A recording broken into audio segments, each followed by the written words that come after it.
Student loan tidak bisa menjadi solusi untuk pendidikan, melainkan mekanisme ini hanya bisa menjadi beban untuk kedepannya. Bahkan utang yang bisa saja menyusahkan orang-orang yang menerimanya dalam jangka waktu panjang. Maka dari itu kami tidak setuju jika harus mengadopsi mekanisme student loan di Indonesia. Karena tujuan dari pendidikan adalah menaikkan taraf hidup seseorang sehingga mereka bisa membawa diri mereka dan juga keluarganya ke dalam kehidupan yang lebih layak dan berada. Dan prinsip ini sangat bertolak belakang dengan tim afirmasi jika diadakannya student loan.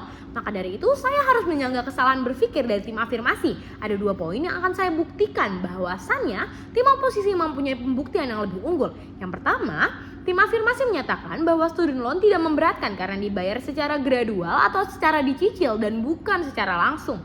Perlu diperhatikan bahwa sistem dalam student loan ini sama saja seperti utang, di mana pemerintah akan meminjamkan sejumlah uang kepada mahasiswa untuk pendidikan, lalu setelah lulus para mahasiswa atau mahasiswa tersebut wajib untuk mengembalikan uang tersebut beserta dengan bunga-bunganya. Namun hal tersebut pastinya akan menjadi beban bagi mahasiswa fresh graduate karena setelah lulus nanti mereka akan dihadapkan dengan beban yang sangat berat berupa uang yang dipinjam dan beserta bunganya yang sudah bertahun-tahun. Meskipun ada pembelaan dari tim afirmasi, yaitu mereka tidak akan langsung wajib membayar sekaligus, kita anggap itu terjadi atau kebijakan tersebut dijalankan. Namun itu tetap menjadi beban karena seperti yang kita tahu bahwa mencari pekerjaan bagi fresh graduate bukanlah hal yang gampang, apalagi fresh graduate tersebut tidak mempunyai pengalaman. Lalu dari mana mereka harus mengeluarkan uang untuk membayar utang yang sebanyak itu? Belum lagi ditambah dengan bunga-bunganya. Walaupun dalam argumennya tim afirmasi menjamin jikalau mekanisme ini terlaksanakan akan didampingi oleh OJK dan lain-lain.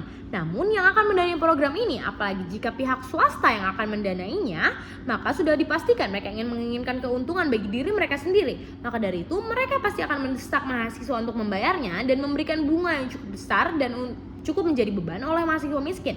Dan sistem ini juga bisa memanfaatkan rasa keinginan atau rasa sangat ingin dari mahasiswa yang kurang mampu untuk berpendidikan, sehingga mereka berpikir tidak ada jalan lain selain student loan ini dan terpaksa mengambil student loan, dan akhirnya akan menjadi beban terbesar mereka saat lulus nanti dari perguruan tinggi. Lalu yang kedua, tim afirmasi menyatakan bahwa student loan ini akan mempunyai kuota yang tidak terbatas karena adanya payback atau cycling dalam sistemnya. Perlu kita perhatikan atau pertimbangkan juga bahwa adanya payback ini tidak mungkin terjadi dalam waktu singkat atau dalam 1-2 tahun saja, karena masa minimal dalam jenjang perguruan tinggi biasanya 3,5 tahun. Maka dari itu adanya payback dalam mekanisme ini membutuhkan waktu yang lama. Belum lagi jika sistem yang disebutkan tim afirmasi dilakukan, yaitu mahasiswa tidak wajib membayar dalam sekaligus, melainkan bisa dicicil. Maka untuk adanya modal untuk angkatan berikutnya lagi membutuhkan waktu lama jika hanya berharap dalam pengembalian dana dari adanya payback ini. Sedangkan setiap tahunnya ada ribuan siswa yang lulus dari jenjang SMK maupun SMK yang ingin melanjutkan ke pendidikan di jenjang perguruan tinggi namun tidak mampu. Jadi bagaimanakah student loan ini bisa menjadi solusi untuk menanggulangi masalah ini? Jika student loan dilakukan dan pada tahun pertama ribuan siswa mendaftar dan diterima di student loan ini, karena seperti yang sudah disebutkan oleh tim afirmasi bahwasannya standar atau ketentuan orang yang bisa menerima student loan ini adalah siswa yang tidak mampu saja, sedangkan di Indonesia banyak sekali siswa dengan kriteria seperti itu. Maka banyak siswa juga yang akan mendapatkan student loan ini. Lalu jika beribu siswa tersebut diterima dan dana anggaran student loan ini habis dalam satu angkatan atau sekali saja, maka dana apa yang harus dipakai di angkatan selanjutnya?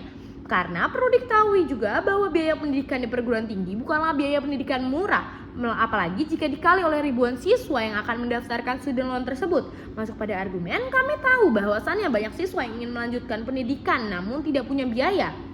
Namun kami percaya bahwa student loan bukanlah solusi efektif dari keresahan itu. Maka dari itu kami akan membuktikan bahwa A. Mengapa student loan tidak seharusnya diterapkan, dan B. Apa solusi yang lebih efektif untuk masalah tersebut. A. Mengapa student loan tidak seharusnya diterapkan? 1. Hadirnya student loan bukan sebagai pembantu, namun sebagai beban besar untuk mahasiswa yang tadinya mereka lulus ingin berfokus untuk meningkatkan taraf hidupnya, namun dengan adanya ini mereka malah berfokus untuk membayar utang saat kelulusan nanti.